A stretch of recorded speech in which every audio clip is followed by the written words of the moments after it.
വടകര ദേശീയപാതയിൽ റോഡ് മുറിച്ചു കടക്കാനായി കാത്തുനിന്ന സ്ത്രീ കാറിടിച്ചു മരിച്ചു.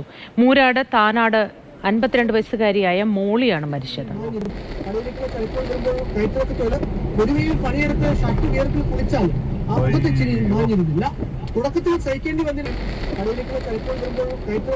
മുഹമ്മദ് ഷഹീദ് വിവരങ്ങളുമായി ചേർന്നു. ഷഹീദ്, എങ്ങനെയാണ് അപകടമുണ്ടായത്? ഉച്ചയ്ക്ക് 12 മണിയോടുകൂടിയാണ് ഈ അപകടമുണ്ടായത്. വടകര മൂരാട് അവിടെ റോഡിന്റെ ദേശീയപാത പണി നടക്കുന്ന ഇടത്താണ് മൂരാട് സ്വദേശിയായ മോളി ദേശീയപാത മുറിച്ചു കടന്ന് പകുതി വരെ മുറിച്ചു കടന്ന് ഡിവൈഡറിന്റെ അടുത്ത് നിൽക്കുമ്പോഴാണ് പാനൂർ ഭാഗത്ത് നിന്ന് വരികയായിരുന്ന കാറ് ഇടിച്ച് നിയന്ത്രണം വിട്ടു വന്നത്. ഈ മോളി ഇടിച്ചു. പിന്നീട് കാറ് നിയന്ത്രണം വിട്ട് മറിയുകയായിരുന്നു. മോളി ഇടിയുന്നാഘാതത്തിൽ പരിക്കേറ്റ് മരിച്ചു.